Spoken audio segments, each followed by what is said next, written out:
You are now watching the He Say She Say sports show. I'm your host, King Ralph. I'm in the building here with the homie Kai. What's happening, bro? What's good? What's good? How you doing, Ralph? Chilling, man. Chilling, loving my new He Say She Say sports show T-shirt, baseball tee. Love it. How you feeling in yours, bro? Man, I'm feeling like $1 billion, not $1 million, $1 billion, man. Billionaire Boys Club. You know how it is, man. Right, right. Nah, but I'm doing good, man. I'm excited. This is we're getting to a good part of the season. The NBA, NFL. We got a lot of quarterback movement, which we'll talk about today. Just the sports world, I feel like there's been a lot of shakeup. So I'm excited and I'm ready to break it down today. All right, man. Well, let's jump into it, Brody. The Lakers are reeling and having a hard time with the Anthony Davis injury. Started off where it was supposed to miss a couple games, then it was 2 to 3 weeks. Now it's a whole month. The Brooklyn Nets are on a tear right now on a 6 game win streak, even without KD for the last 4 games. They're 12-4 against teams with a 500 or better record.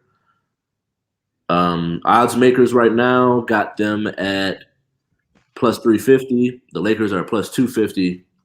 Who would you put on to get to the championship game? So the team that I'm looking forward to in terms of having the best chance to reach the NBA Finals would be the Brooklyn Nets. The reason I believe the Brooklyn Nets have a better chance than the Los Angeles Lakers to reach the NBA Finals is so far they've proven that they can beat teams with winning records consistently. To add on to your point with their record, they went out west on a road trip and they went undefeated, right? So Right. that's extremely impressive to do. Now, I will say one caveat to that was they did play the Lakers without Anthony Davis, right? One of their star players, and Dennis Schroeder, who's an integral piece to that offense. But outside of that team, they pretty much beat every other team. They've beaten the Bucks already, and that was without Kyrie Irving, right? They beat the Clippers twice, coming down to the wire. Okay, and then they beat. Did they play the Utah Jazz yet? I think the Jazz are the one team they haven't played. Or they did play the Jazz. I'm not quite sure. Well, I'll have to double check on that. Let me set them up with the Clippers. But right, but they did go undefeated. So I'm looking at that team, and then I'm looking over at the Western Conference, my favorite team, the Los Angeles Lakers. And when you lose an integral piece like Anthony Davis, an elite two-way player who coming into this season, people were talking about him being a consensus top 5 player. You had Laker fans calling him a top 3 player. Now, my criteria for a top 5, top 3 is different because I want to see you lead a team and make a playoff run in the playoffs. Your impact, you can be skilled, but there is something to be said when you look at last year's playoff run, and he was a matchup problem to the point where it was okay, who in the West can guard Anthony Davis? I'm looking at the changes that teams have made this past offseason in the Western Conference. And I think you can agree that there's still no team with a singular player that can check Anthony Davis. You can try to neutralize him, but even that's difficult because he's an elite 3 level scorer and he's a two-way player and he affects that defense.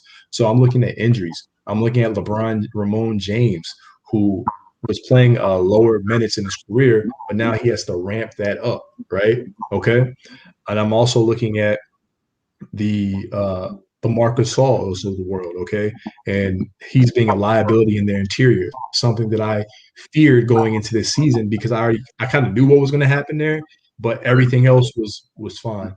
But if you attack him going down on pick and rolls, him or Montrezl Harrell, it's an easy bucket.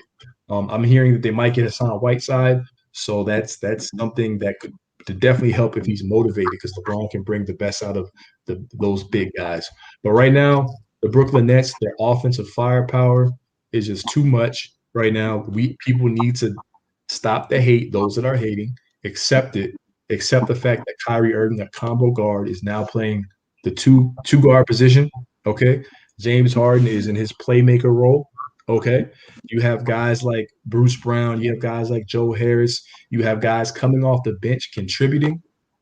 You have their defensive efficiency has gone up. I think they're in like top 15, top 10 now because they're playing team defense, just like the Lakers played team defense last year.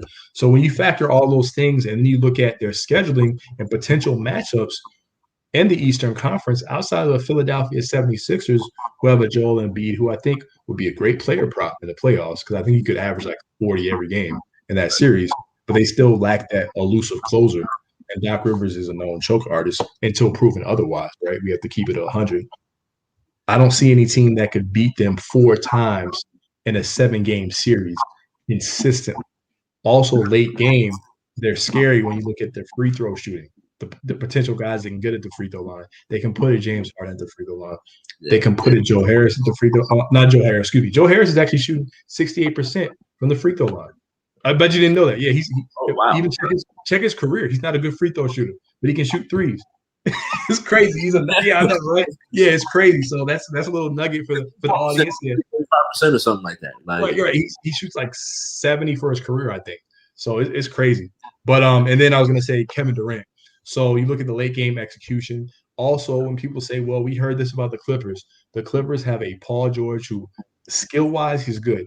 Mentally, he's not quite there in the playoffs yet, right? He's just not. He's 30 years old now. Sometimes you can't teach an older dog to do tricks. He's not old in life, but in the NBA, he's older. But you have a Kyrie Irving and a KD. You have two guys who have been there, done that, won a Finals MVP. Do not compare this team to the Clippers. That doesn't mean that they're not beatable because any team is beatable. But I'm just saying, out of the Lakers and the Brooklyn Nets, I think the Brooklyn Nets have the path of least resistance and the most talent. That's all I have to say about that. What's your position on this one? As much as I would like to disagree with you, I agree with you 100%. Would love to sit here and be the contrarian, but with Anthony Davis, the uncertainty of Anthony Davis's calf injury, or Achilles, whichever. Calf strain, Achilles. Yeah, potential Achilles tear when it comes up, I guess.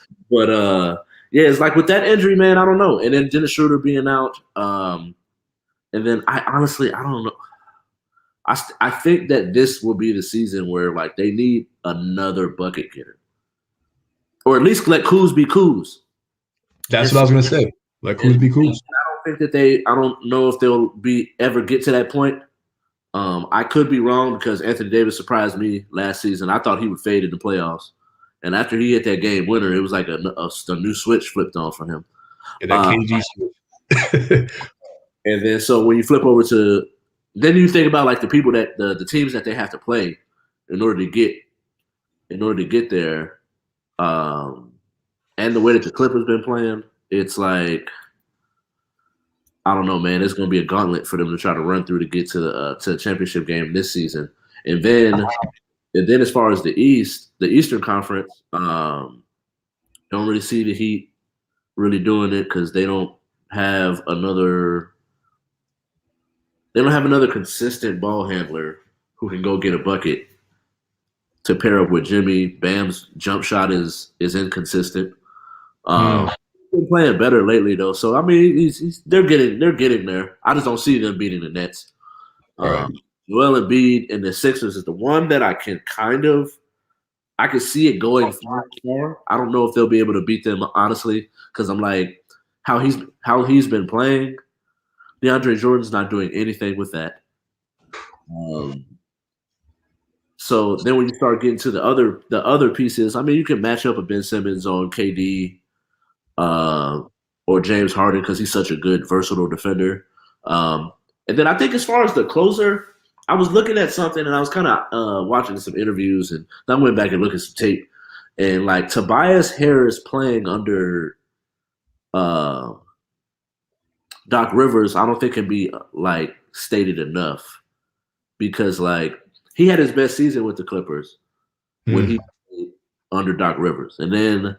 Now Doc, I see Doc was talking about making him stick to and stick to your weapons and stop trying to do things that's not your game. And I've kind of noticed like I think he hit the game winner against the Lakers. Yep, one dribble pull up. Yeah. If you can get that consistently, and be that consistent third option, then I can see it going far. But with the Nets, you got KD playing off ball as well as going on ball. He looked like he had never tore an Achilles in his life. James Harden is playing the point, and Kyrie was supposed to have an issue with that, I guess. That's what the word on the street was supposed to be, but it looks like it's working pretty well. And then you got Kyrie playing the two. They're playing really good defense. Joe Harris is shooting lights out. Apparently not from free throw range. I didn't know that until just now. Yeah. That's breaking news. And then, so yeah, man, like I'm agree with you 100%. To segue into the next topic, I see in this blog it's talking about Demarcus Cousins, whether or not is a chance of him going back to the Lakers. The Rockets and Demarcus Cousins agree to part ways. So, do you see Demarcus Cousins going anywhere? Who would you think he would go to? And can he make an impact? Can he take the Celtics to the next level type of thing? Okay, so I'm going to answer the initial topic question for this one straightforward. Can he make an impact on the championship team? I feel like it depends on what role that he's going to play. And what I mean by that is when we look at the Lakers, we're looking at a team that clearly right now is in need of an interior defender, right? That's agile, that can defend the guard the paint and defend pick and roll. Demarcus Cousins does not provide that. He's also injury prone, and you have Anthony Davis out with Achilles injury so far, or excuse me, tendonitis in his Achilles. They're calling it a calf strain, and then you have Dennis Schroeder gone, and Marcus All slow. You lost Dwight Howard, so Demarcus Cousins actually doesn't fill that void when you're hearing news about Hassan Whiteside, right? But he can stretch the floor with the 3-point shooting, but so can Marcus All. So I feel like it's almost like, what's that word? A lateral move, right? But then I'm looking at the Brooklyn Nets.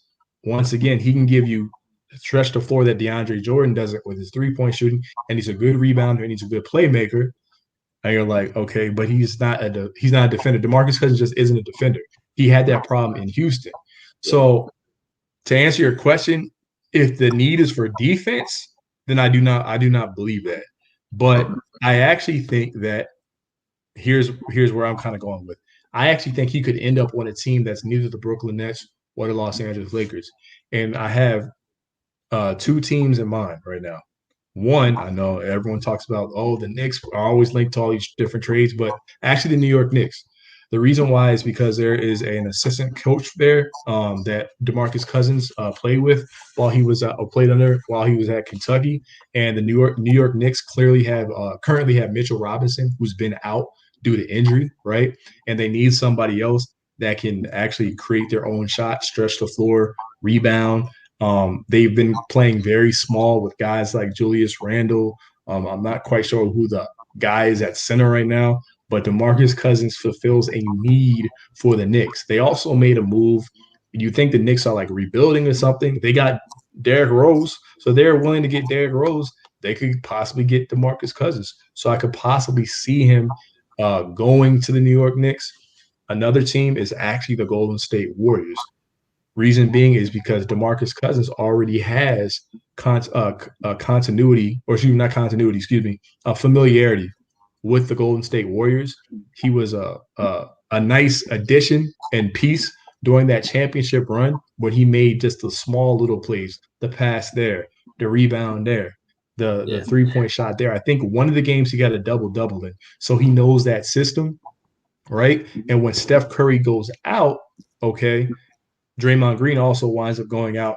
Their offense just looks horrible. You notice that every time Steph Curry has gone out so far in these last couple of games, their offense looks horrible. Well, DeMarcus Cousins gives them another viable offensive option to go to outside of, a Kelly Oubre or Eric. I like Eric Pascal, so I'm not going to diss him.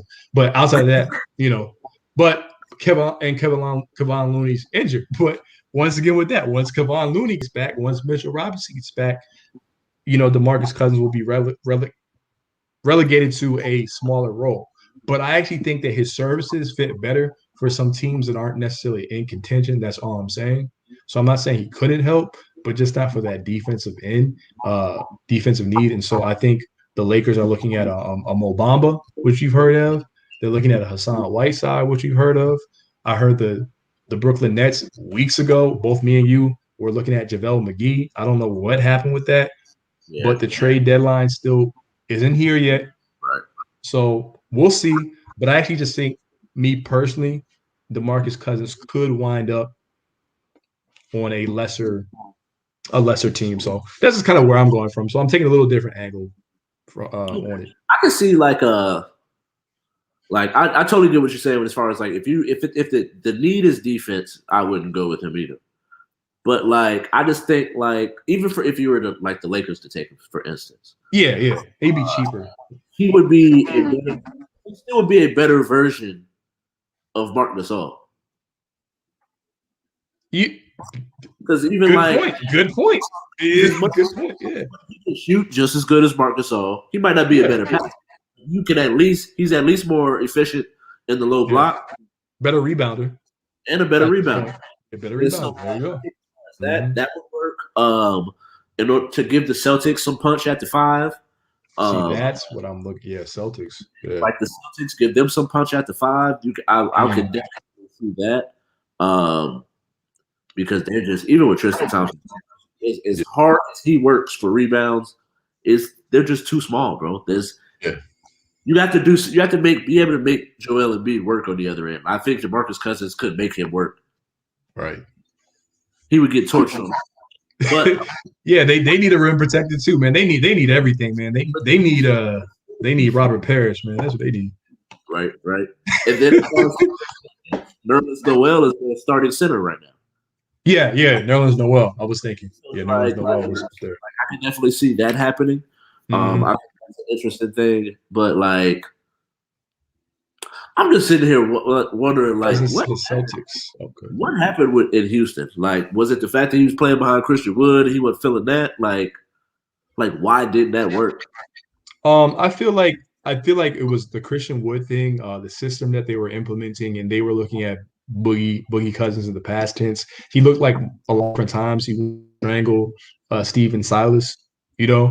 And so sometimes things just don't work. I don't know the ins and outs of it, so I don't want to spew anything that's not the right rhetoric on that. But I feel like it had something to do with the system being used in said system with Stephen Silas. And so there was a lack of chemistry there. So yeah, outside of John Wall, it just wasn't a good fit. Also, you got to look at with DeMarcus Cousins. He's a guy who I actually feel like he gets unfairly judged by the refs from past actions or whatever. Like you saw, he was constantly fouling out of games, or not fouling out, but getting ejected for like buffoonery that had nothing to do with him. Really, like he wasn't doing anything. They were giving him like the Ron Artest AI treatment. So maybe they're like, okay, let's just get rid of him, and yeah, it's unfortunate. I believe he can still play, but you just have to know that with DeMarcus Cousins, he's going to be a defensive liability on your team, right? And he's going to be injury prone. But this year, everyone's getting injured, right? So, Hey, you know what? Shoot, send him to the Wizards. Thomas Bryant stays hurt. All them guys, hey, send him to the Wizards. Like, realistically, man. So they get another score. Don't do that to him. Make it work. But yeah, man. I'm interested to see what happens. I guess the rumor, we hear in the comment section. We see you in the comment section. The rumor is he might go to the Celtics. We'll see what happens going forward. But we're gonna talk about the All-Star team and the All-Star game. My boy Dame gets robbed again, man. Dame for the game. So they have a tiebreaker. It comes down to a list of people. There's players, coaches, and the fans.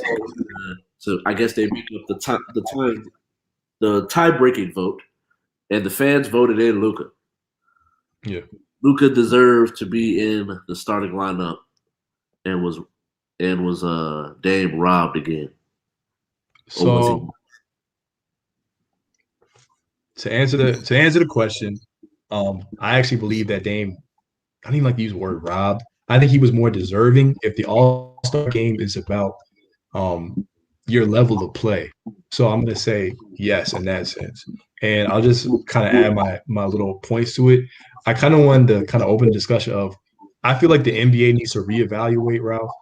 What does the All-Star game mean? Its actual purpose? Because when we were coming up, the star of stars play, right? Damian Lillard is a star. Luka Doncic is a star. He's no longer a rising star. They're pushing him as the new face of the league. Okay, we get that, right? And then I'm looking at the All NBA team. So I'm like, what's the difference between an All Star team and an All NBA team? Well, the All NBA teams are more prestigious, or there's contract incentives tied to it. But I also looked at the All Star game, and it turns out that some players have incentives in their contracts, like KD and Kyrie in 2019 contract. It said that they get like an additional 1,000 or additional 10,000, whatever it was, if they make an All Star game.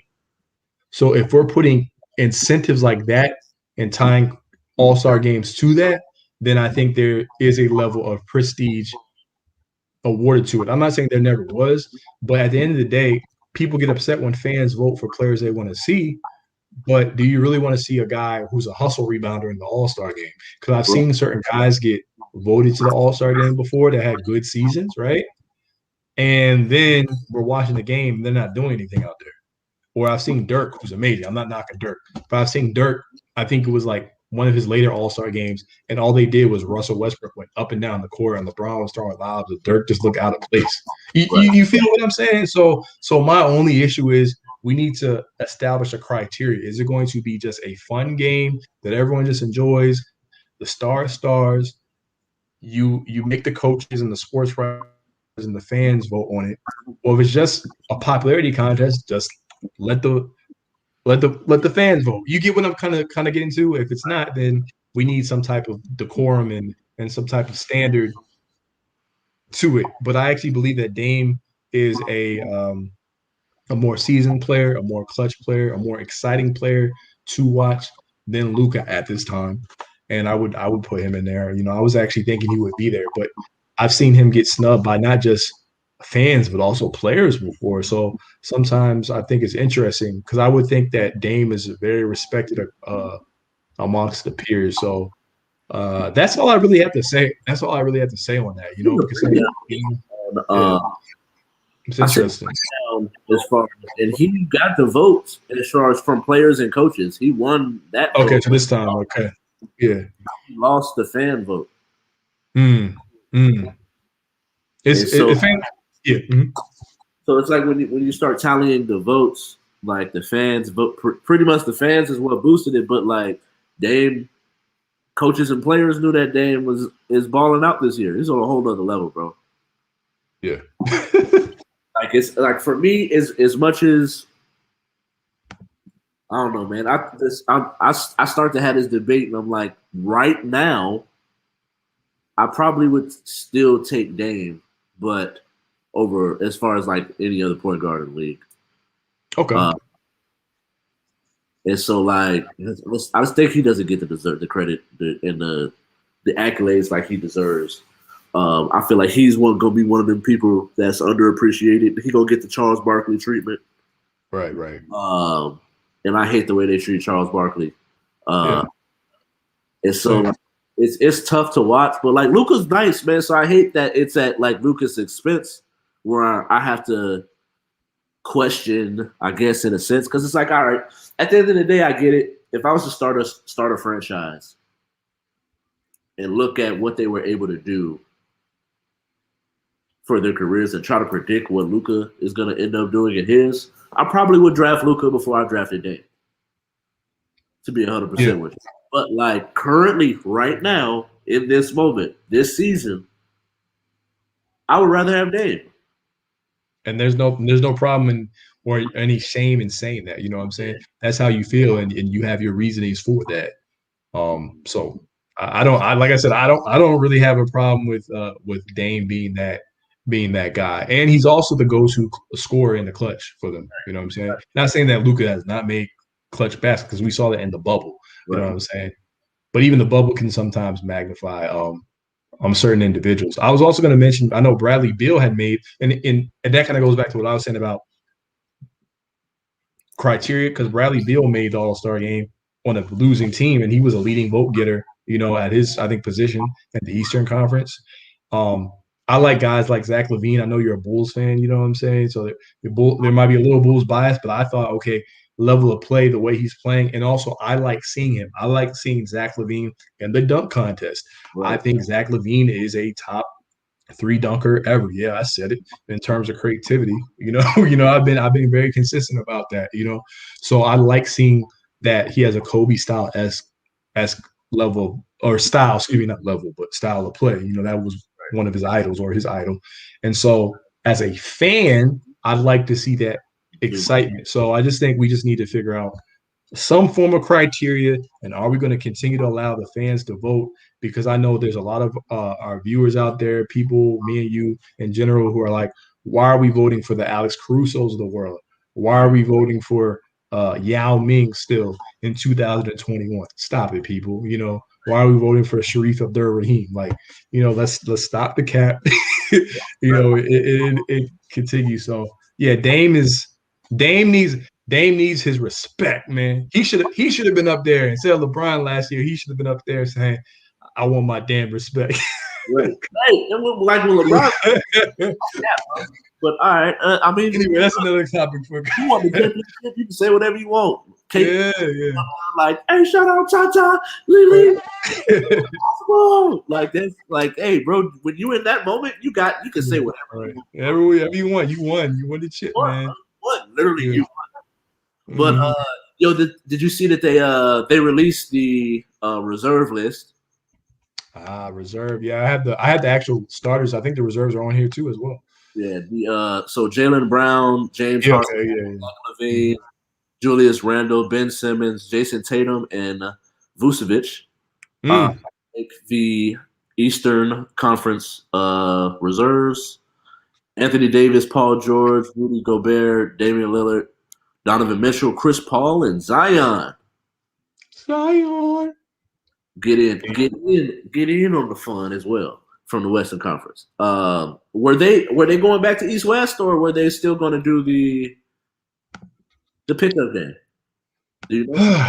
So right now, as I know, right now it's East West, but I think that they're going to still pick a captain for that. So like they get the what I mean by that is they have the each team, yeah, and then they have the team captain. So for example, right, I actually have it right here.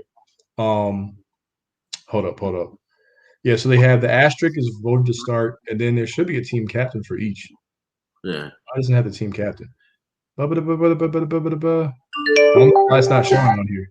Because I'm literally on the site right now with the thing. But yeah, I believe that we're actually going to have a captain decided. Because last year it was LeBron James and Giannis Antetokounmpo, and then from the pool that they had, they selected the captain.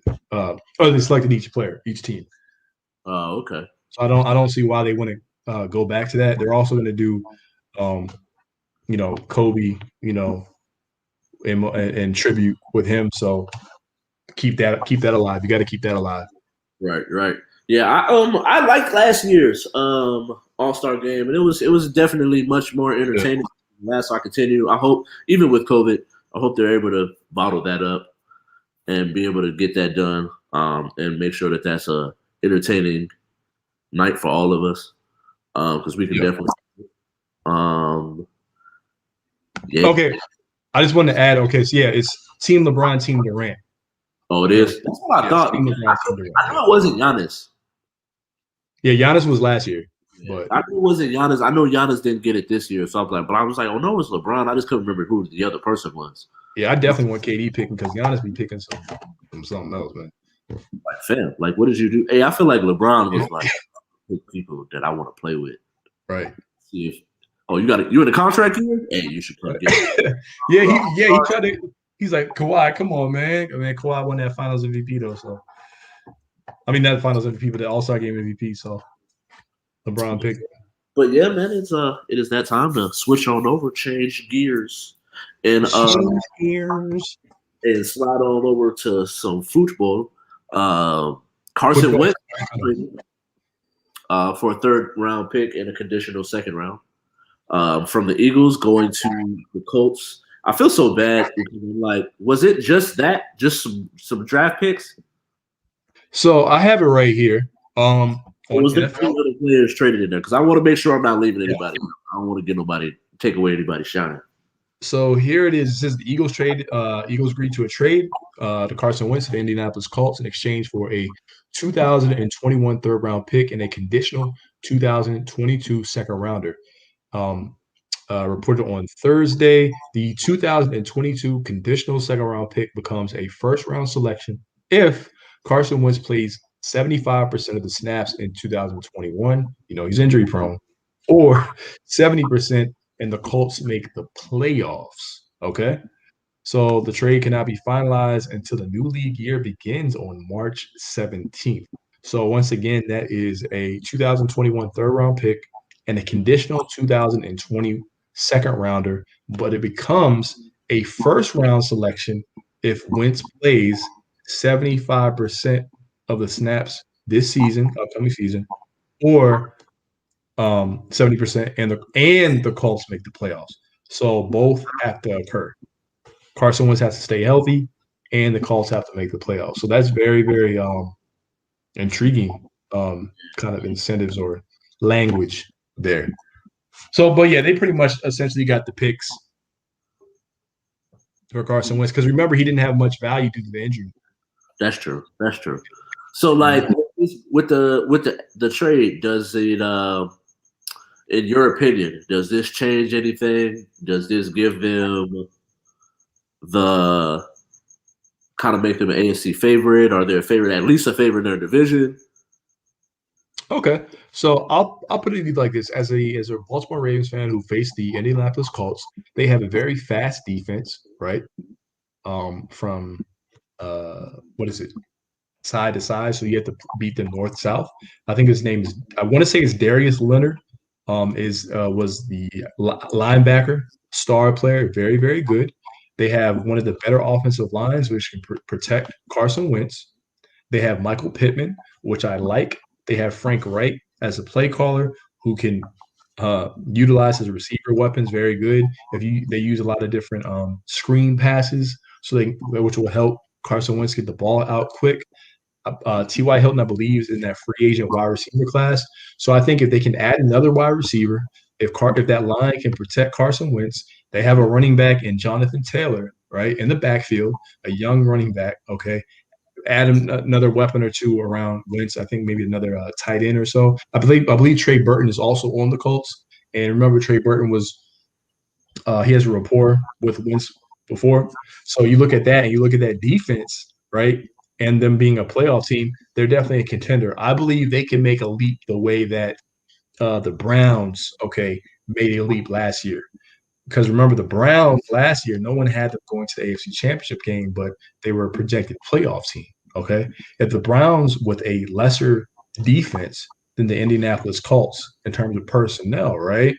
If they can make it, now you add a better play caller, a stout offensive line, add some weapons around, and I think they can contend. The AFC kind of reminds me of, in a weird way, the Western Conference of the NBA because there's a lot of teams that are just kind of vying for every year for that berth to the championship game. But then there's still that one team with that one player, that superstar player that is kind of that proverbial wall. And in this case, it's Patrick Mahomes until seen otherwise, right?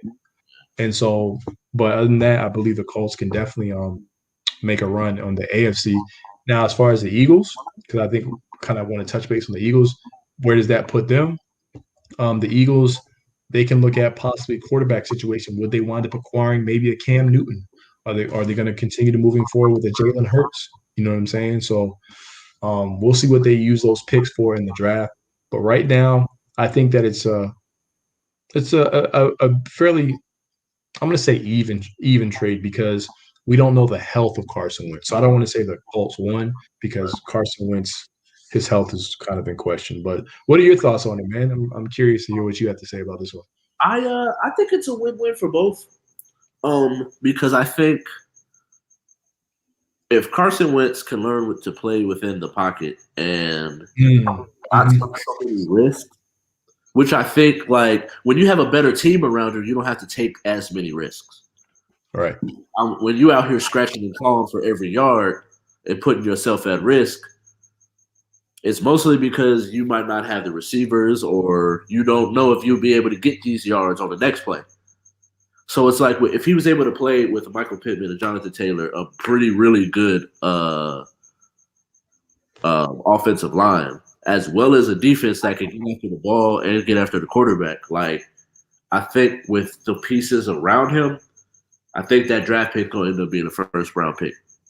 And, that conditional one. And so, like, and then if you take that, now you got a third and a first rounder out of the Carson Wentz trade. Now it's on you to go out there and make that into your quarterback of the future, or whatever piece that the extra piece that you need, regardless of you think that Jalen Hurts is the answer going forward, which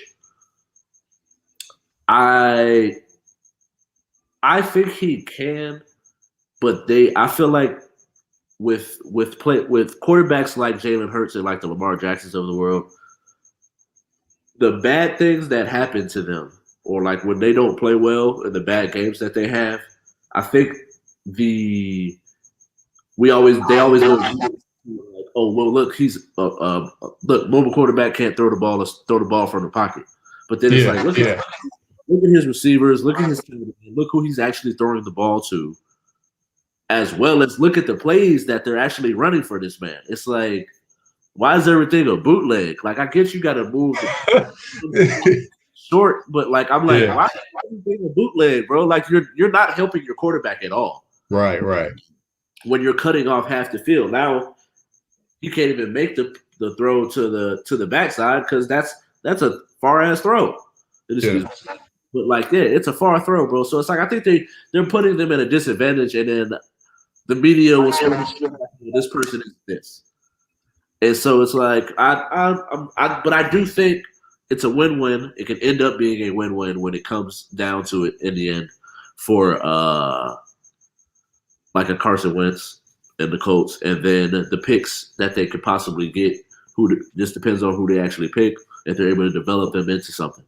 Because then, I think the Eagles still have their own first round pick.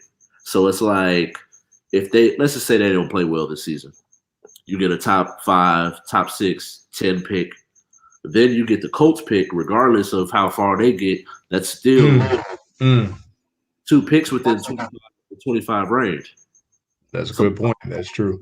Unless the Colts end up having like a top 3 or 4 record, like I still think you're doing well. You're in the clear. Hopefully, Carson Wentz he can stay healthy. And we'll see what happens going forward with that. But to switch over to my guy Cam. Cam. Like you mentioned.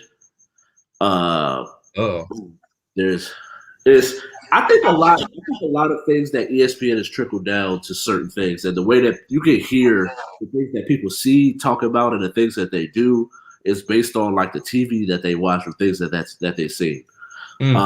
Video surface over the weekend, and a teenager getting into it. I'm not sure if it's his camp or if they're just doing what was it, 707? They were playing 707, and then on the side with one of the kids that's on another team, and the kid was being disrespectful, saying he was going to be poor, and then Cam was like, "Where's your dad?" That's the part that had me laughing.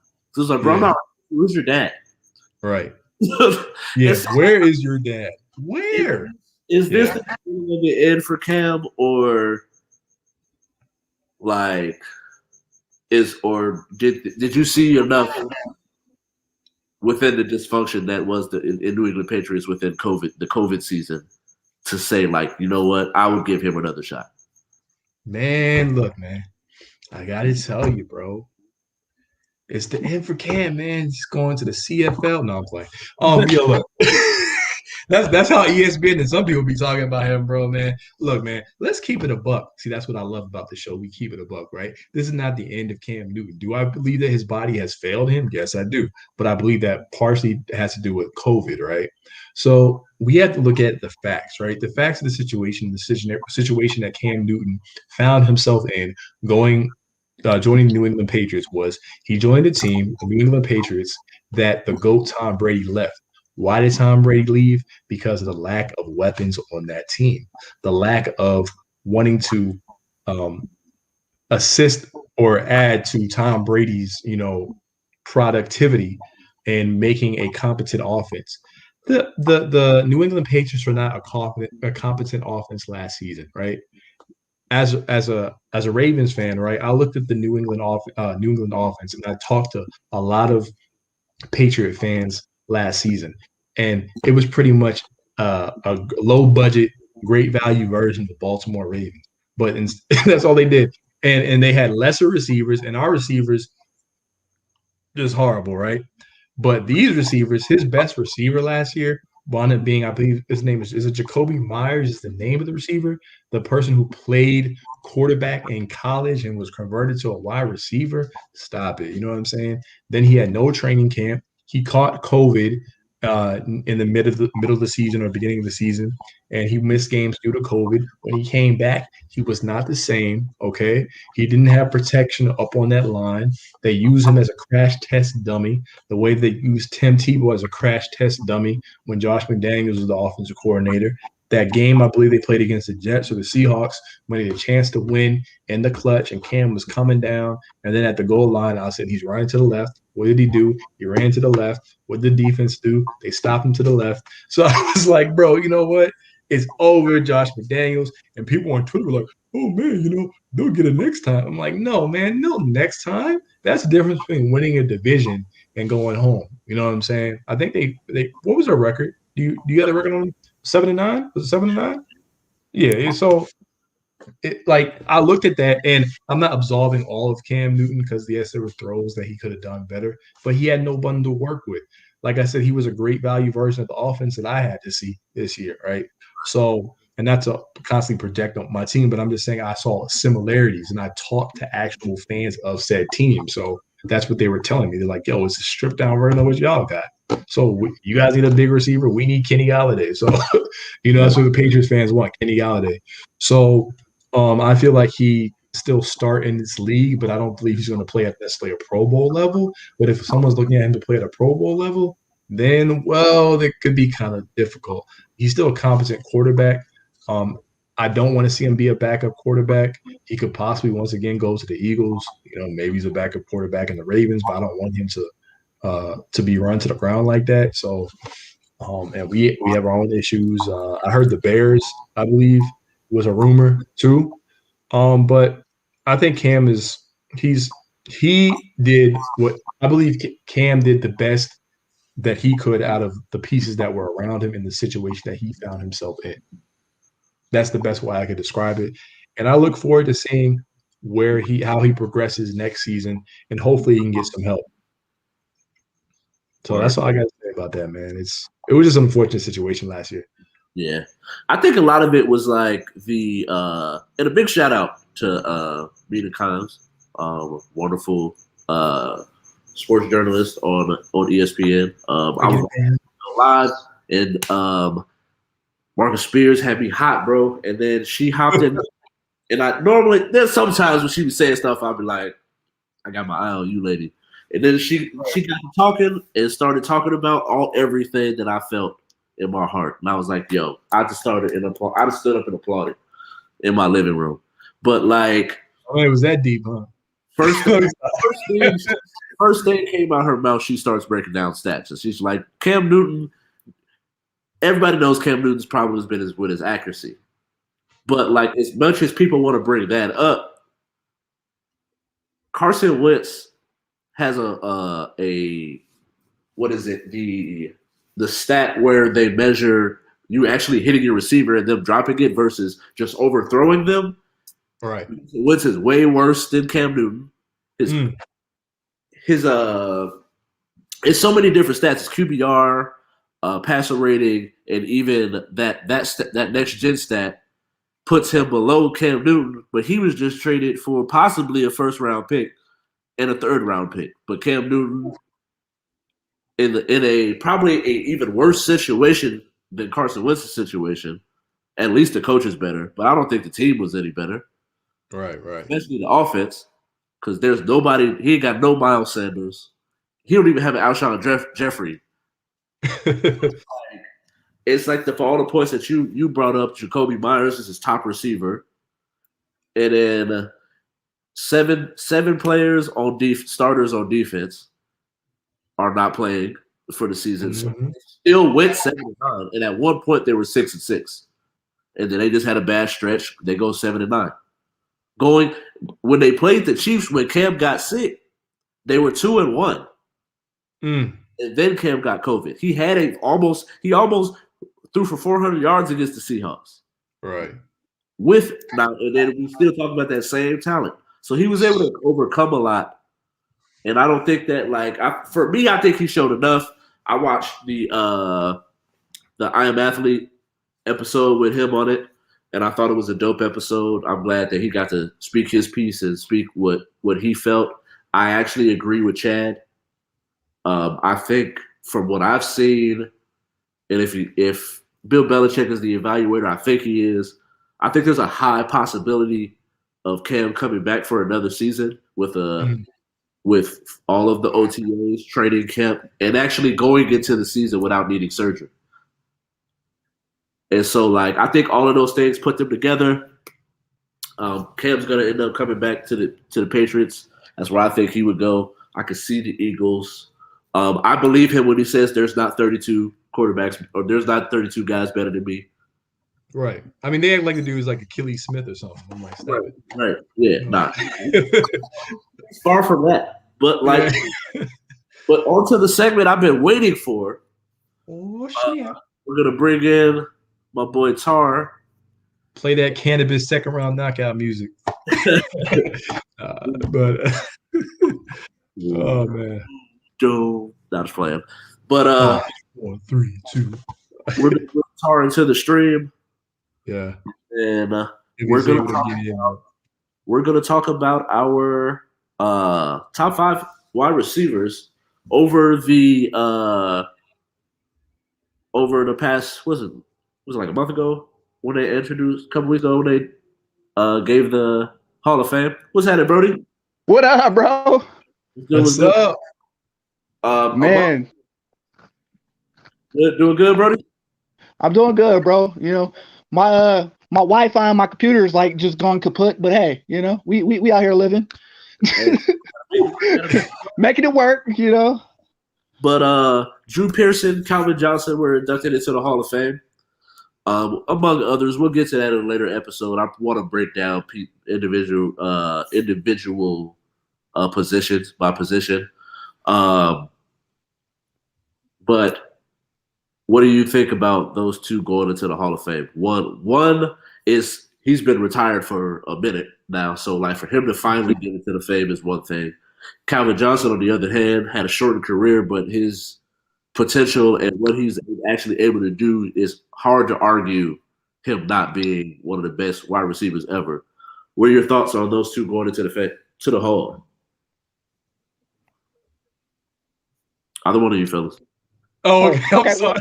I thought you were asking. Oh, nah. Because I know why I'm here, bro. I'm not trying to sound like Marshawn. No, I know why I'm here. I'm the Drew Pearson expert, bro. So, that's why I'm here. So we're defining my role already. I'm the Drew Pearson guy. So, I was going to let Kai cook because, it's the show, Calvin Johnson. But we're here because of Drew Pearson. You know what I'm saying? So Yeah. Okay, so, but I'll talk a little bit about Calvin Johnson. All right, so Calvin Johnson, amazing receiver, 5, ran a 4.43, matchup nightmare, cover 3, cover 6, cover 2. Man, you needed everything on Calvin Johnson. He was amazing, right? Who was pretty much, he was an above average quarterback. I'll say above average. I'm not taking these shots or anything like that. Wasn't really what I consider Hall of Fame worthy, right? But I would say he could, at his best, he could be around a Tony Romo style quarterback. He never played with a great defense. Okay, didn't have much success, unfortunately. But Calvin Johnson, he was just like one of those guys that the moment you stepped on the field, you feared. You couldn't play him with one guy. Think about it. You had Pro Bowl corners Peterson. Maybe he could do something with him, or you would think like a Darrell Revis in his prime in 2009, right? Linebackers on this guy, right? Linebackers, because he's big, he's physical. You look at a pretty much a 2,000-yard receiving season. Okay, he just automatically made an impact on the game of football. I think they called him Megatron for a reason. You know what I'm saying? Megatron. All he was called Megatron. You had the people like the Dez Bryants and other wide receivers that wanted to be out of time, but there was no real comparison to Calvin Johnson. We had never seen anyone like a Calvin Johnson. Yeah, there was an Andre Johnson, but that's not the same. Yeah, there was a Terrell Owens who's a genetic freak in his own, but we never saw someone like that. And unfortunately, just like Barry Sanders, no word of his decline, and he wound up retiring still, what I surmise as being in his prime. So I feel like just his situation around him was never, but he put forth the work. When you compare him to a guy like an Antonio Brown, which we'll get into later when we discuss receivers all time and things like that. We compare him to a guy like an Antonio Brown and look at productivity. He's a probably the other receiver in that era, that particular era, 10-year frame, outside of a Julio Jones maybe, that you could say is comparable, and you can make the case that he was better. Some people will automatically say he's better or even top 3 all time. So anytime you're mentioning a top 3 all-time conversation, deserving of the Hall of Fame, I believe that Calvin Johnson is a first ballot Hall of Famer. That's it. I'm done my little piece. I don't want to go too long, and I'll let Tar break down both those receivers, especially Drew Pearson, who played during the days of Earth, Wind, Fire. So I had to say that. Hey, you guys, right? Just to show my age, this is why I'm on here, so I could explain who Drew Pearson is, right? Thank you, man. I am the Drew Pearson expert on the show, right? Okay. I don't know if he knows this, but I am an expert in your career, Drew Pearson. If you're watching, I don't know if you are or not. But when we kind of talk about iconic numbers for franchises, right? It doesn't get more iconic than number 88 for the Dallas Cowboys, right? You hear Michael Irvin talk about it all the time. 88 Club, you know what I'm saying, in that voice, right? And the original number 88, was Drew Pearson, right? Because before Michael Irvin, there was Dez Bryant, then now it's CeeDee Lamb. But in order to know where we're going, we got to know where we were, And so Drew Pearson is a Hall of Famer, and he's been one that Cowboys fans been kind of like chomping at the bit at. Being a Raider guy, our coach just got in. Tom Flores. We have to make a damn commercial for him to get his respect. And Cowboys fans it's kind of the same way with Drew Pearson. The reason what makes Drew Pearson a Hall of Famer and what makes him a legendary number 88 and why he kind of set the tone for people who were number 88. He made the all 1970s decade team, right? And that's one of those things to where it's such a big deal because if you kind of think of what the league used to be like, it wasn't a passing league. It was a strong running league, right? So for Drew Pearson, he was that guy in the 70s. He had 4 or 5 straight 1,000-yard seasons, which is impressive on itself because they don't do that. You know what I'm saying? Back in those days, right? An iconic thing that he did, wearing, number 88 for the Cowboys was he was on the first ever offense to have 1,000-yard rusher in Tony Dorsett, 1,000-yard receiver in Tony Hill, and 1,000 yards for him, Drew Pearson. So they were the first 1,000-yard trio in NFL history. So that's Hall of Fame worthy. As far as his accolades, he was a 3-time All-Pro and 3-time NFL MVP. He was an NFL Man of the Year candidate. So one of the first NFL Man of the Year people. So how NFL always talks about protecting the shield. So I guess he was one of the first to protect the shield. With all his charitable work, on and off the field. So that's why the Cowboys Nation, he's such a big thing in Cowboys Nation. And we talk about what he did before. Bullet Bob Hayes, another Cowboys Hall of Fame wide receiver. He broke all his records. He shattered his records. Well, shattered them by 6,000 yards because he had 7,009 something yards, and Bullet Bob Hayes had like 72,000 yards. So in Cowboys history, there's Jason Witten, there's Michael Irvin, there's Des Bryant. I think Des Bryant is up further, but then number 4 is my guy. The reason why I'm on here is my boy. So Drew Pearson. So so Drew Pearson is that's what makes him a Hall of Famer. And when you start to kind of delve into those late candidates, that's the reason why he's considered a Hall of Famer because of those reasons. So yep, congratulations to him, and it's long overdue.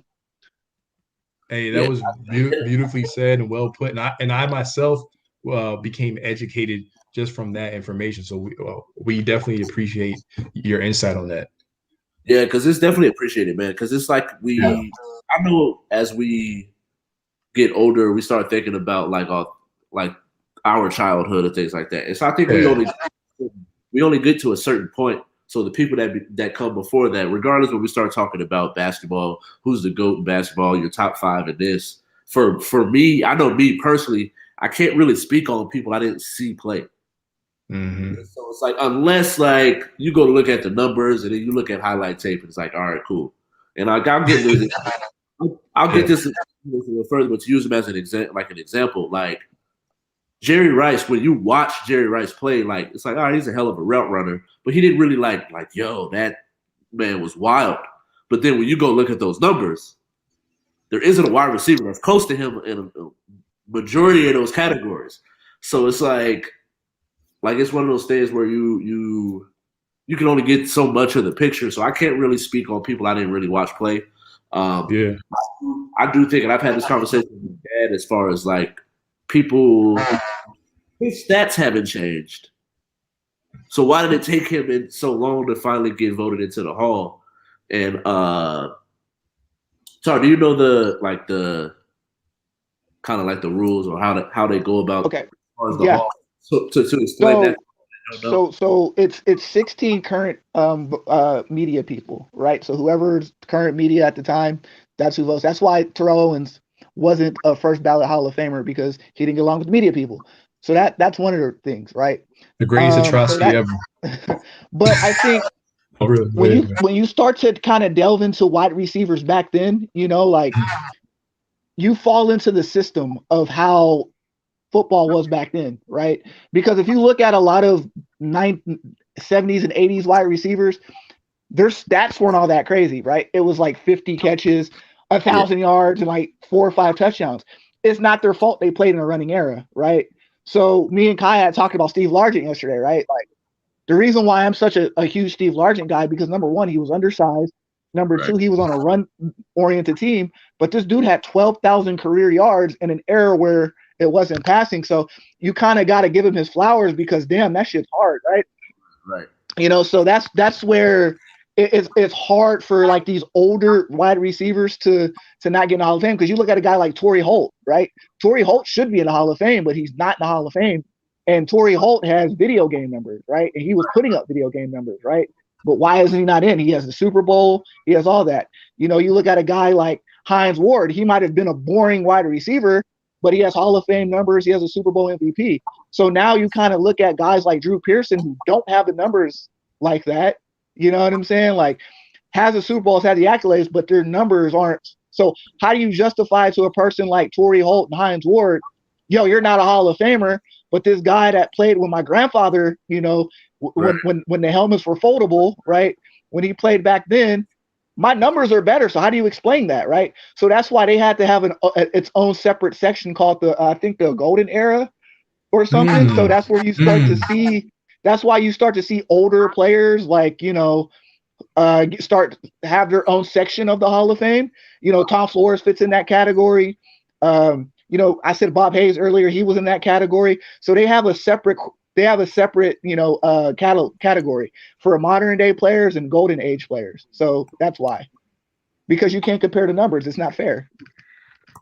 Perfect breakdown, bro. Perfect. Because I didn't know about the golden era in terms of the section. And that makes perfect sense because like you know how I am, especially I always being a basketball guy myself, I always talk about when we rank all-time players, you know, first people are always ranking their careers, but anyway.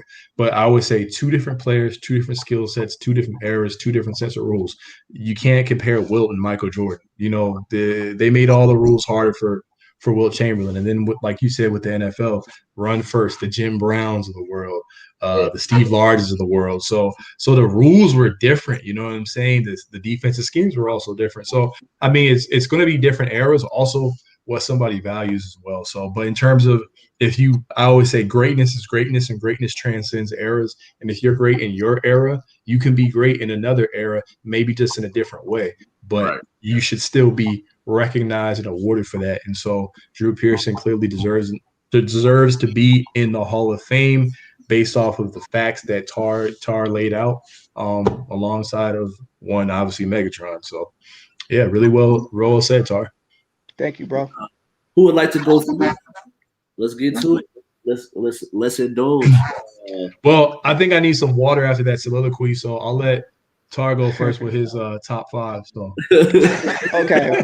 Yeah, I need some water with soliloquy.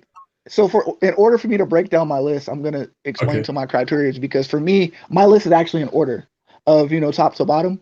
So 1 through 5, I'm comfortable in saying that this is my list, right? And so I think to me, how I judge my list was number 1. To me, wide receivers is the biggest what if position in sports to me because it's like, what if this player played with this quarterback his entire career? Like if Randy Moss had Tom Brady, his entire career it'd have been over, right? But he didn't. So that's kind of how I judge wide receivers. It's like it's the biggest what if position ever. If Andre Johnson doesn't play with Matt Schaub half his career, he could easily be a first ballot Hall of Famer. You get what I'm saying? So that's what I'm saying. Like when we talk about what ifs, right? So Steve Smith, Jake Delhomme, right? So it's like what if positions, right? So that's what I'm judging it off of, and I'm judging it off of how they changed the era of football, right? So how have they affect today's game of football? Because I look at a lot of different wide receivers, DeAndre Hopkins, for example, right? He was drafted because he's a Randy Moss clone, right? So how did so Randy Moss, his style of play transitioned and he's changed football, right? So that's my list. And I'm going to break it down 1 through 5. Okay. And I had the most trouble with 5 because I'm stuck on 3 names with number 5, but I'm gonna explain the process of elimination of what I went through in my head. And I kind of struggle with number 1, right? So in my opinion, my number 1 receiver of all time was Randy Moss. And the reason why I say Randy Moss was because of what I said before. I think that he's changed the game of football so much because it's like you look at a lot of these bust wide receivers who get drafted nowadays, is because they're looking for a guy like Randy Moss that could take the top off the defense, right? The thing about Randy Moss that's so special is like I just moved into some apartments last week, like 2 months ago or like about a month ago, and I see my next door neighbors playing football, and a little 7-year-old said, "You got mossed." Like he's 7 years old, right? He shouldn't know who Randy Moss is, but he does, right? So that's how he's changed football. Is a simple fact that we know what this is, right? And to see guys like Darius Hayward-Bay, guys like Tavon Austin, these guys get drafted is because of Randy Moss. They can take the top off the defense, but couldn't catch for a damn, right? But Randy Moss could do everything. So the era of football has changed because we're looking for the next Randy Moss, but you'll never find Randy Moss. Just like the same way in basketball, you're always looking for the next Michael Jordan, but you'll never find Michael Jordan, right? So to me, Randy Moss has changed it in that way. And then you start to get into that what if factor, right? What if Dante Culpepper never got hurt, right? What if, you know what I'm saying? What if he never went to the Raiders? And I'm sorry to say that, but what if he never went to the Raiders? What if he played with Tom Brady his entire career, right? Because we see what he did with Tom Brady. Right. Those numbers alone, right? If we're just going to go numbers and achievements, Randy Moss to me is the number 1 receiver ever because of this, right? Number 2, you want to say Jerry Rice, but I'm going to go Terrell Owens for the exact same reason. The reason why I'm going to say Terrell Owens, he's the only player in NFL history that scored on every NFL team twice. That's disrespectful. You scored on every team in NFL twice, right? And he played the the quarterbacks he played with weren't bums. We're not going to sit up here and say Jeff Garcia was a bum. We're not going to sit up here and say Donovan that was a bum or Romo was a bum. But his biggest issue was his attitude off the field and his likability factor. I'm not going off of likability. I'm going off of, what he's done, right? So when we start to talk about big-bodied receivers getting drafted, Kevin White, you know what I'm saying? Like some of these guys were getting drafted high because they're looking for the next Terrell Owens, which you'll never find Terrell Owens. Kai, I hate to say it, you're a Ravens fan. Bernard Perriman, 6'2", big-bodied, you're looking for who? Terrell Owens. You'll never find Terrell Owens, right? So the way that he changed the game is why he's number 2. Number 3 for me is Jerry Rice, and I hate putting him at number 3, but I think for me, I don't want to penalize Jerry Rice for playing with great quarterbacks, because that's not his fault. But I think that he went to the ultimate system that was built for him. The West Coast offense was built around his skill set. You put Randy Moss and Terrell Owens in any system, they were killing it. Doesn't matter. But I think when we talk about system players, Jerry Rice played in an offense that was conducive to his skill sets, right? The West Coast offense, right, was conducive to his skill sets. But as the waning moments of Jerry Rice's career wound down, they found Terrell Owens. In his last game as a 49er, what did Terrell Owens do? You know what I'm saying? So he made Jerry Rice expendable with hell. You know what I'm saying? So that's where it's like when they played together, like Jerry Rice was still a threat, and everything that he did in the 80s was, amazing, but he was in an offense that was conditioned around what he did well, right? So number 4 for me is Larry Fitzgerald, right? And the reason why Larry Fitzgerald is because what if he played with Kurt Warner his entire career? He had his greatest season with Kurt Warner, and he might have had the greatest postseason run a receiver has ever had in the history of football, as far as what he did in the postseason. And your career would be a lot different playing with Matt Leinart and then Kurt Warner. Like, you've seen the trajectory of how much better he was playing with one than the other, right? So there's a difference between that, right? And then when he had Carson Palmer, he was still balling. You know what I'm saying? So if he had some of these quarterbacks, right, that he would be a lot better, and he could high point the ball. He could do everything skill set wise, that a wide receiver do so there. So number 5 is where it gets tough for me because I could go 3 different ways. Marvin Harrison, Tim Brown, Chris Carter, right? So when I start to kind of wrestle with it, right, Marvin Harrison was an undersized wide receiver. He could run every route in the route tree. He could high point the ball. He had nothing. He had great skill sets. Everything about him was amazing, right? But then I kind of look at the offense that he was in as well, right? High voltage offense. Peyton Manning put up video game numbers. Reggie Wayne put up numbers. Brandon Stokely put up numbers. So it was kind of the system, right, that they played in. So then I kind of go along the totem pole, right, and look at a guy like Chris Carter, right? Chris Carter, he started off his career kind of rocky because, his whole alcoholism problem and things of that nature. But then, like, when he went to the Vikings, again, it was a revolving door at quarterback. His best season came with Warren Moon, 104 catches. Like, he had 122 catches, 1,400 yards, 7 touchdowns. But it wasn't Warren Moon that from Houston. It was Warren Moon that was kind of at the end of his career. And then the next year, he had his next best season playing with Brad Johnson. Then he had his next best season with Randall Cunningham. And it's not like these are Randall Cunningham, like elite Randall Cunningham years. These are end of career elite years. So then to me, that kind of moves Chris Carter up a little bit over that just because he was doing this without an elite quarterback, right? And they put up the same amount of numbers. If you look at their numbers, pretty much the same, right? With one having a better quarterback, right?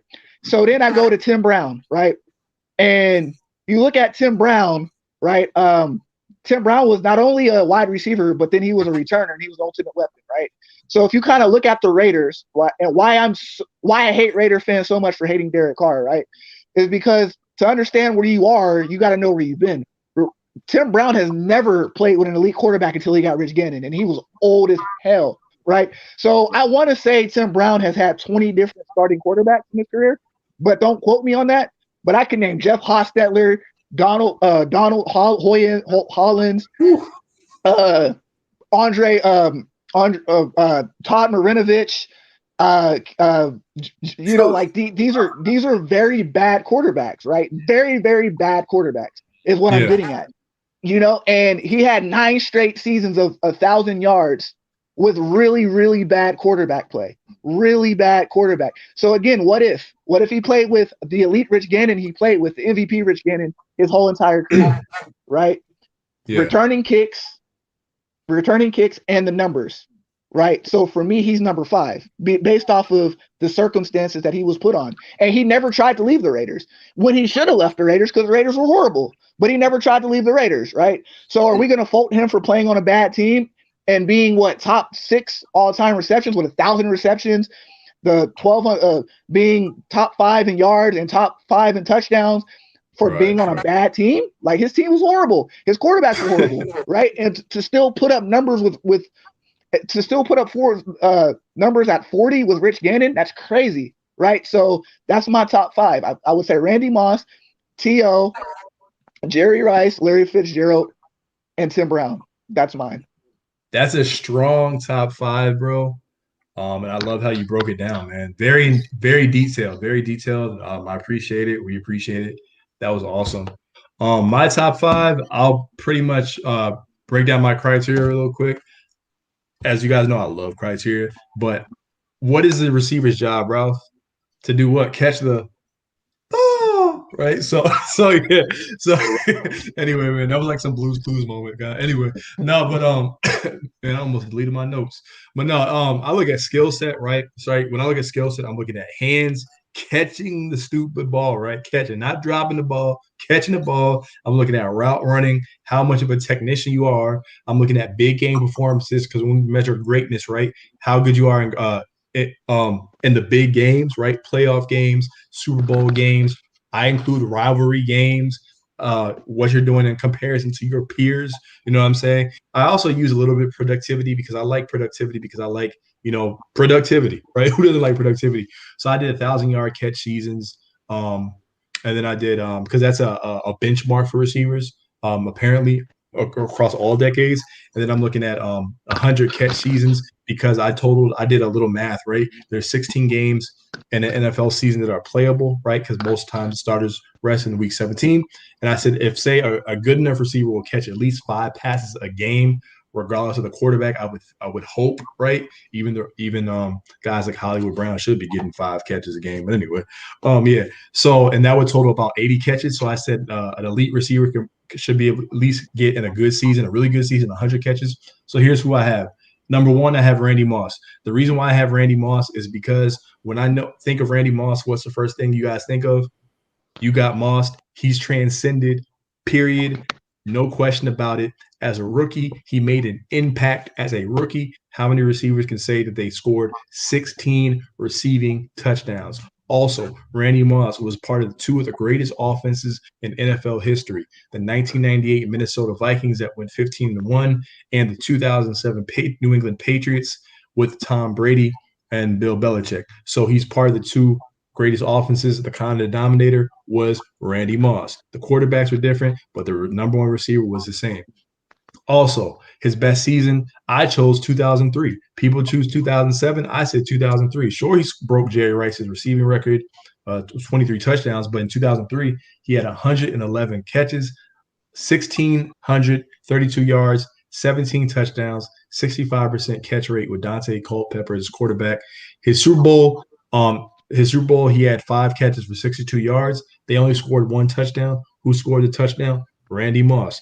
Oh, we talk about Randy versus T.O. We talk about, T.O., the quarterback. We talk about the off-the-field antics, all this other stuff. No one cares about the off-the-field antics. I love T.O. T.O. is the people's person, the person you get behind. But even T.O. in 2007, his best season, guys, when he had, I think, 15 touchdowns, Randy Moss had 23. Did he have Tom Brady? Yes, but he still like dwarfed what T.O. did. We knew T.O., but we didn't feel it the way we felt Randy Moss. Well, they had a chance earlier in 1998. They had a game, right? I think it was 1998. Yeah, they had 8 catches, 172 yards, 3 touchdowns for Randy Moss. T.O. was screaming on the sideline. I'm not knocking him because I'm a T.O. guy, but he was screaming on the sideline, give me the ball. He had like 55 yards. Randy had 8 catches, 172 yards, 3 touchdowns. They were up 35-0, and it took a late score by the 49ers to end the game 35 to 7. So that's how bad Randy himself beat them. So that kind of ended the T.O. Randy debate for me. Then he played with quarterback play. Brad Johnson, never made a Pro Bowl. Dante Culpepper, 3-time Pro Bowler. Kerry Collins, Tom Brady, the GOAT. And the defensive scheme changed. Tampa 2, cover 2 shell zone. He saw double coverage by the end of his first year. Never been done before. I'm not going to debate it. Someone can choose Jerry, Megatron. Randy Moss is number 1. Boom. Moving on real quick. Number 2, I'm going to go with Jerry. I wanted to go with T.O., but T.O. had a case of the drops. So did Jerry in the beginning. But like Randy Moss, he was Rookie of the Year when he started, right? Also, I'm looking at Jerry Rice was good for an extended period of time. He's the only 40-year-old to have a 1,000-yard season, right? And so that kind of gave me the edge over T.O. for me. Now, he did play with Joe Montana, Steve Young, Jeff Garcia, but Jerry Rice was not on the team in 2001 or 2002 when Jeff Garcia was still there. He was on the Raiders with Rich Gannon, though. He was a 2-time NFL Player of the Year, which I didn't know. 4-time Pro Bowler. Jerry Rice caught 3 touchdowns in 2 different Super Bowls.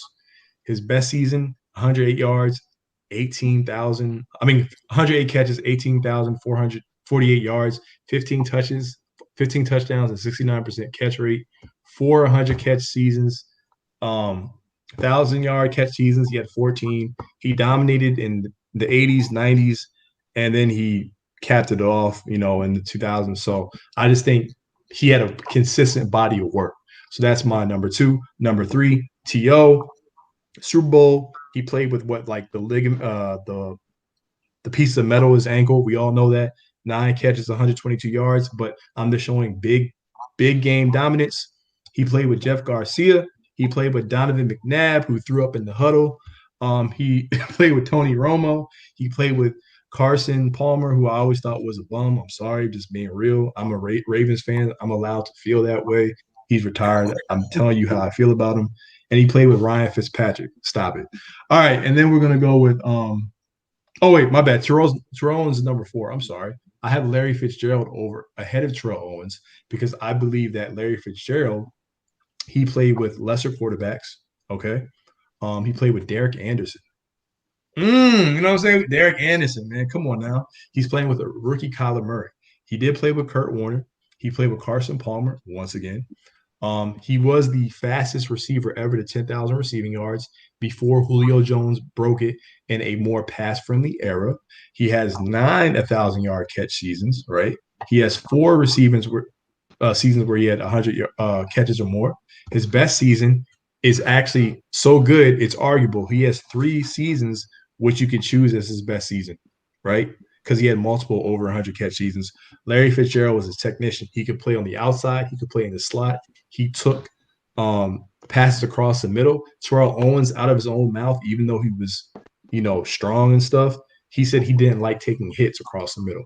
So I'm looking at Larry Fitzgerald, and he was the consummate perfect receiver that you would want almost outside of Randy Moss. So I put Larry Fitzgerald as my number 3.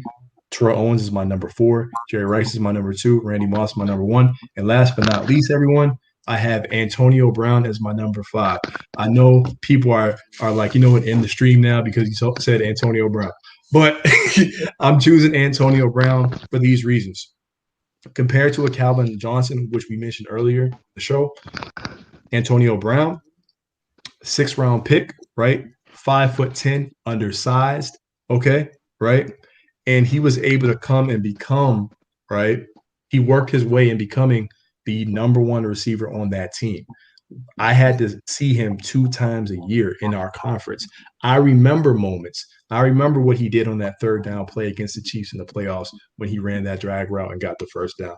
I remember where I was when he stretched over the immaculate, reach in the end zone to knock out the Ravens from the playoffs. So not only did it affect his team, it affected another team and a division rival at that, right? Okay. He played with Big Ben.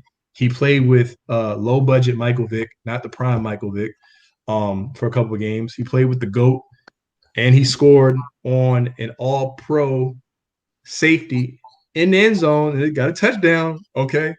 And his best season, he had almost 1,900 receiving yards, 10 touchdowns, 136 catches. I mean, Antonio Brown, the real reason for me is those things I mentioned, but he was a route technician. If you go on YouTube, there's a video. Santana Moss, Chad Johnson, young Low Caesar, Antonio Brown. I think I said Andre Johnson and not Derek Mason. Oh, Ocho Cinco. Ocho Cinco's, running the routes. You guys might have seen it, right?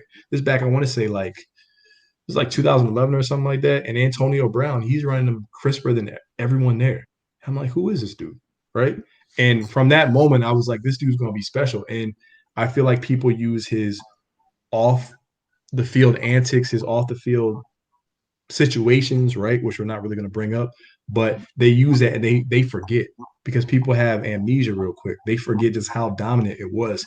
And if you pick Julio, it was almost like you were a Falcons fan, you were low-key hating, and that's no disrespect to Julio. It's just that Antonio Brown productivity, he was always productive.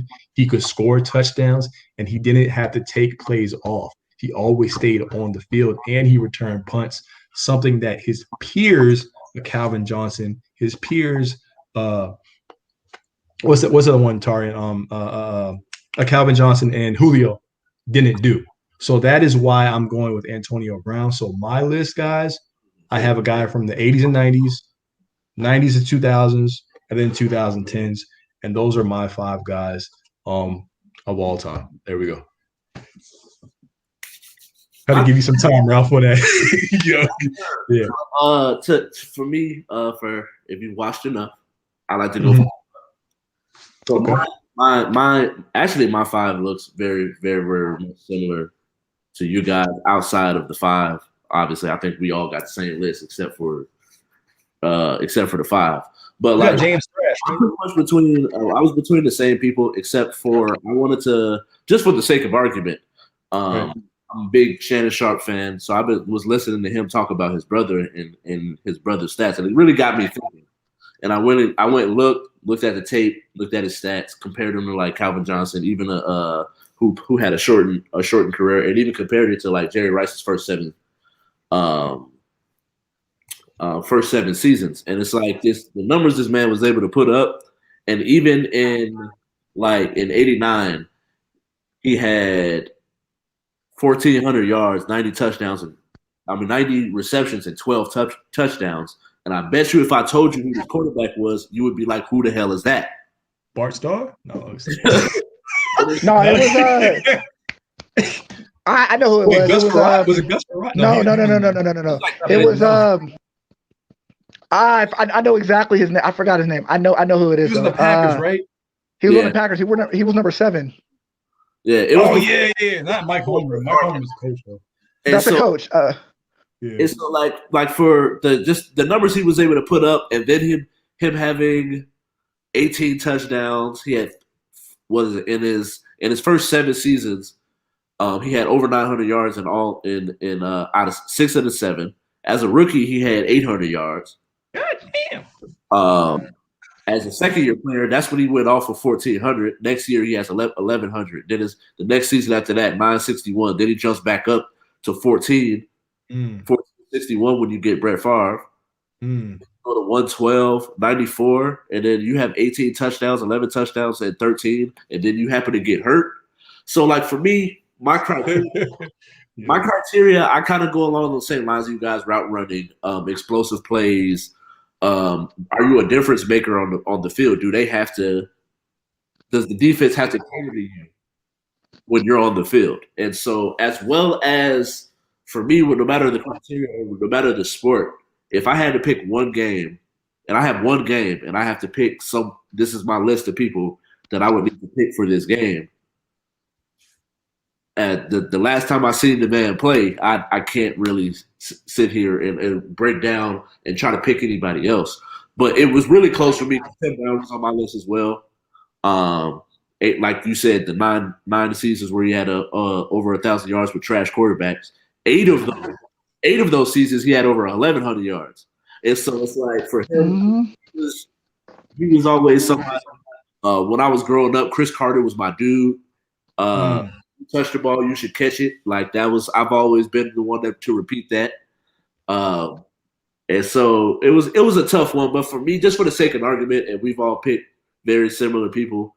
I'm just saying at the top of his game, he had Megatron like numbers.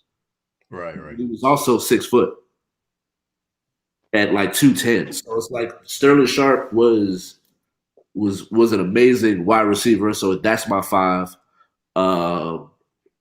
Fitz goes in at the 4. Larry Fitzgerald, that man. I remember seeing him when he was at Pitt. I was gonna say, bro, he was. And he had the touchdowns, consecutive touchdown streak, and I was just like, "Yo, like this is special." And then, like, can I tell you? When I realized I hated Al Davis, we drafted Robert Gallery over him. What? Yeah. That's facts. That was facts. Was that 04? Yeah, it was 04. Yeah, it was middle school, 04, bro. This dude was killing, bro. I used to see him on TV. I'm like, who is this fool? Like, and then after that, for me, I would go T.O. Just for the same thing. Why I would put Jerry Rice is the case of the dropsies. I don't know. For me, I kind of have this debate. I kind of thinking like Jerry Rice to compare him to like Tom Brady. What the heck? Jesus Christ, Mom, you gotta go, Mama. That's crazy. Love you, Mama, but I'm in the middle of recording. That's crazy. But I thought that was me, bro. I was like, I throw my laptop. But yeah, like to go back to what I was saying, I just like I could kind of compare it to like Tom Brady and Jerry Rice, where like Tom Brady getting to winning 7 Super Bowls. It's only so much, regardless of the team he played on, he still won 7 Super Bowls. So it's like regardless of the quarterbacks that Jerry Rice had, his numbers are just so much far beyond everybody else's that it's like it's hard to argue whether or not like this player is as good as they tried to say he was. Especially when like even as nice as T.O. and Randy Moss was, when Randy Moss even took whole seasons off, that the numbers are just double theirs at a certain point. And so like that's why I would go Jerry Rice over T.O. And then Randy Moss just for the simple fact of once that hand go up. Get that hand. Once the hand go up, you better throw it and it better be on time. Yeah. I'm gonna be open. Like it's so like and Randy Moss does everything. I remember when we was kids, you would like practice trying to moss somebody. Just the defense even at a certain point, it was like this man was only running 9 routes, and every time. Oh God, bro, he killed Revis too. Right, and then it was like for me, the wide receiver it really is one of the biggest what ifs. That's why like it is hard to debate it, but that's why I had to throw my man Sterling Sharp in there. And then so that's my 5. Randy Moss will forever be the GOAT. I have a question for you guys too. Yeah. Because I know Tar had mentioned it, and that's why me and Tar had mentioned this before. Because I had Randy and T.O. over Jerry at one point, but I still have Randy. I believe Randy's really that guy. But to kind of what you both said, and especially what you said, Ralph, when you mentioned Jerry Rice's numbers, and we look at the quarterback play. But then we look at what he did with the Raiders too, and we look at the system. And I also say, you can talk about the system, but I like to use analogies. Let's say, I know it's a different sport, but NBA. Also, I like to see how sometimes you can be in a perfect system for you, or 2 players in a perfect system for themselves, but one person still performs better because they know how to optimize to their best of their abilities. And I felt like with Jerry Rice, the one thing why people at least respect him, even if you take away the rings, is because he never, what I like to call it, cheated the game, right? He was the definition of hard work. Even when they brought Deion in there, Jerry Rice was the definition of hard work. And Deion's like, loosen up. Now, I'm not saying you got to be that way. Just like Jordan's like, you don't want to play that way, don't play that way. But do you feel like, I don't want to say guilt, but do you feel like when you make those rankings, especially like when I do my rankings, whenever you put someone over Jerry, or like you might put one person over Jerry, but if you're about to put someone second person over Jerry, you get that voice. It's like Jerry's voice, like, you better not. I'm like, all right, man. All right. He's like, look at my numbers, yo. Because I'll be looking at his numbers, like, and I know. And here's how insane his numbers are to like our viewers and stuff. Is I played Madden It was Madden 2016. My last point. This is back when Madden 2016 was out, and Odell was on the cover, and I did everything to try to keep Odell healthy, and I tried everything to get 2,000-yard seasons every single year in Madden, right? And bro, after like 10 years, I still was like 8,000 yards shy. I was like, bro, man, Jerry just, you feel me? Like, and this is a video game, bro. Like, you have to adjust the settings and stuff. Like Jerry was, so I feel like you guys kind of get that voice, like, bro, don't be putting all these fools. I think here for me, like looking at it from a historian standpoint, the offense that he played in, right, was so revolutionary. Because like I mentioned earlier, my boy Drew Pearson having, won 1,000-yard receiver, like that was never done before. A running back or two receivers having 1,000 yards. Then you had the Chargers offense with Don Coryell, the Air Coryell. That's like air raid, right? Then because you had Kellen Winslow and all them. But then Bill Walsh changed the entire game, right, with the West Coast offense, which opened up the field with short passes, dinking and dunking, and being able to take the passes, with yak, right? And I see like a lot of, and so now you look at, what we see now with the Chiefs. That's an extension of what the West Coast offense was, because before them it was Mike Holmgren, right? And then if you think of all the great innovators, they came from that type of system. Mike Holmgren, he fathered John Gruden, he fathered, Andy Reid, who now he fathered, like John Gruden fathered, the guy from the Rams, McVay, right? So it's like all these offenses are extensions of what that was back in the day, right? So basically Jerry Rice was the first of its kind in that offense. But then since then, I see people try to say like, well, Randy Moss only ran one route. So Randy Moss damn near has 1,000 catches with running one route. So that's a stupid argument. He went, so basically he got the brunt of his catches and yards running the 9 route. Right. You couldn't stop it. You couldn't stop what he did. What Jerry Rice did, it's like nobody's ever seen that offense before, so it was so hard to stop because we couldn't stop it because that offense was one of its kind. And then you see NFL being a copycat league was because it's an extension of something, right? So that's how I look at it. Okay. Perfect breakdown. Yeah. Yeah. That was fun, fellas, man. Thank you all for watching. We're going to end on that note. You can, we're officially, like I said last time, we're officially on Facebook, Twitch, YouTube. Just type in the HeSaySheSay, all one word, sports show. In a month, I will be selling merch. If you rock with me, my day ones, I'll get you a shirt for the low, maybe for the free, depending on how much it costs. We'll see. But thank you all for watching. Go hit us up on in the comment section. Let us know what you think, things you want us to talk about. Catch us on YouTube as well. Hit the subscribe button. Peace. Peace.